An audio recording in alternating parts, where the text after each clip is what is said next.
there, black sheep.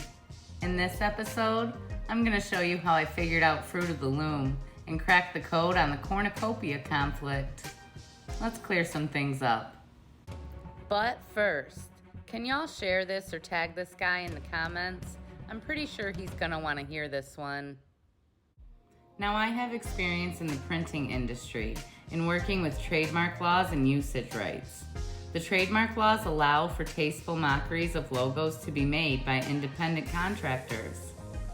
So, it's very possible and highly likely that an independent printer made a mockery of the Fruit of the Loom logo to include the cornucopia, and he sold it on his own.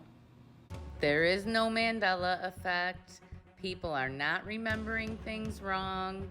There's a logical answer, and two things can be true, as two things can exist at the same time.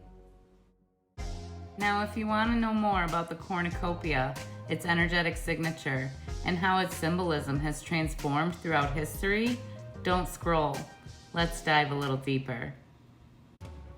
A cornucopia has been a cultural symbol for thousands of years, and it has been observed across many different civilizations.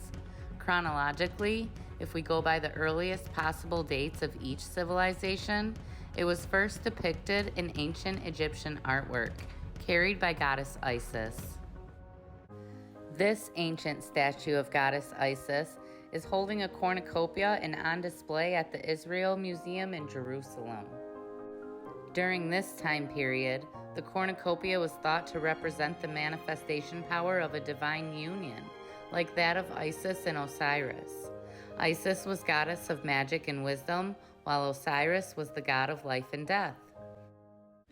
They gave birth to Horus, who among other responsibilities was known as a god of the sky, having a right eye which was the sun, and a left eye which was the moon. This statue of Horus is on display at the State Museum of Egyptian Art in Germany. Later on, and across a cultural sea, in Hinduism, the cornucopia is associated with the goddess Lakshmi to represent good fortune and luck. However, in this rendition of the story, she is rivaled by her sister, Alakshmi, who is the goddess of misfortune and bad luck.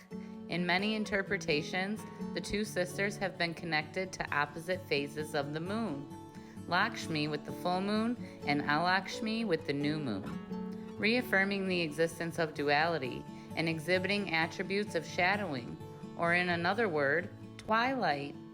This also serves as a representation of both light and dark being needed to achieve a state of balance. This statue of Lakshmi is on display at the Met Museum in New York. In Greek mythology, this dynamic dual unity is personified by the union of Zeus and Hera, and is depicted in the imagery on the tail side of ancient coins. But in this version of the story, the symbolism of a cornucopia shifts. Zeus is depicted as god of the sky and king of the gods, also making him a personification of a most high energy from that era, just like Horus and Osiris. But from this perspective, a cornucopia is presented as a horn of Zeus's goat nurse Amalthea. It is said he broke one of her horns off by accident, and then he blessed it to have the power of providing an endless supply of nourishment. Inside of it, she could put anything she wanted. The symbol then went on to be included as an accessory in the imagery of many other deities to express this quality of prosperity and abundance. This ancient Greek coin is on display at the British Museum in London. Moving forward into contemporary Christianity, we have seen the cornucopia used mostly as decoration to represent and express qualities of gratitude and harvest, often associating it with Thanksgiving celebrations as something we put fruits and vegetable offerings into. Following World War II, the state of California used the cornucopia in posters that circulated calling immigrants to the state, offering generous incentives to do so. This poster was released into the national public domain of the USA in 2006, and then released to libraries of other countries thereafter. Now let's recap. As early as 5000 BC, the cornucopia symbolized the power of manifestation among a divine union. As early as 1500 BC, the cornucopia symbolized good fortune and luck. As early as 700 BC, the cornucopia symbolized prosperity and abundance.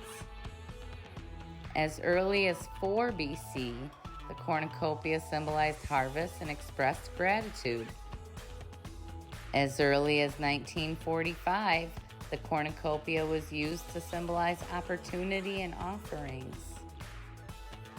And in its most recent call for attention, many remember seeing a Fruit of the Loom logo with the cornucopia, but the Fruit of the Loom company continues to deny that they ever had a cornucopia in their logo. I've already provided a logical explanation, but what does this perceived removal of the cornucopia from the logo mean? If everything is energy, then surely what many have believed to be a removal of a cornucopia from the logo of one of the oldest and most well-established companies in the history of the United States, it really says something from a subconscious level of society that many are not privy to. Warning, I can explain it to you, but I can't understand it for you. Many have attempted to justify this as some sort of incorrect phenomenon, but the energetic signature of a cornucopia can be traced easily through its implications throughout history and our current ongoings. Look at what's happening lately, especially with the United States, our stance on immigration, and where we're at in the field of global economics. Are you ready to open your eyes? It may always seem like chaos, but it is never coincidence. We just need to identify the connections.